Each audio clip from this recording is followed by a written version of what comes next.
షేర్లింగపల్లి నియోజకవర్గం జగదీరిగుట్ట సర్కిల్లో ఉన్నటువంటి స్వర్గీయ మాజీ ప్రధానమంత్రి శ్రీమతి ఇందిరాగాంధీ విగ్రహం పొద్దున ఉదయం 5 గంటలకే ఒక పుల్లుల లోడుతో వెళ్తున్న టిప్పర్ ఆలూరు కాల నుంచి వచ్చే రూట్ నుంచి హెచ్ఎండి వై రూట్ కి మార్గ మధ్యలో నుండి ఇందిరాగాంధీ బొమ్మకు అతివేగంతో ఢీకొట్టి బొమ్మ పూర్తిగా దోసడం జరిగింది.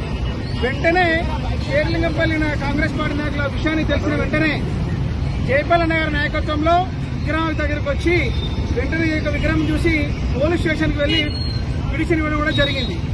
దీని విషయంలో మేము కాంగ్రెస్ పార్టీ ఏమడుతున్నామంటే ఖచ్చితంగా ఎలాంటి ఇంత ముందుకైతే ఎలాంటి విగ్రహం ఉందో అదే ప్రదేశంలో విగ్రహాన్ని పునఃప్రతిష్ఠించాలని మేము అందరూ కాంగ్రెస్ పార్టీ డిమాండ్ చేస్తున్నాం. అలాగే ముఖ్యంగా ఇక్కడ ఉన్నటువంటి జగదీగుట్ట పోలీస్ సిబ్బంది కానీ ట్రాఫిక్ సిబ్బంది కానీ మేము ఏం కోరుకుంటున్నామంటే దయచేసి మీరు ఆ ట్రాఫిక్ అంటే ఏ టైంలో టిప్పర్ వెళ్తున్నాయి, అసలు టిప్పర్ పర్మిషన్ ఉందా లేదా అనేది ట్రాఫిక్ సిఐ ఏసీపీ స్పందించాలి. ఈ చౌరస్తాలో ట్రాఫిక్ సిఐ ట్రాఫిక్ ఎస్ఐని పెట్టి వాళ్ళు డ్రంక్ అండ్ డ్రైవ్ కూడా చెక్ చేయాలని మేము మనస్ఫూర్తి కోరుతున్నాం. దాంతో పాటు ఇంకా ప్రమాదం ఏంటంటే జనాలు ఉండొచ్చు, వాళ్ళ చనిపోతే ఇంకా వేరే ప్రమాదం ఉండేది.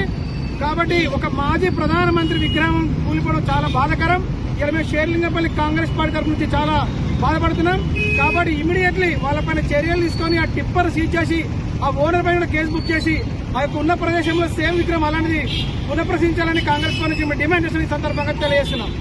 జై కాంగ్రెస్.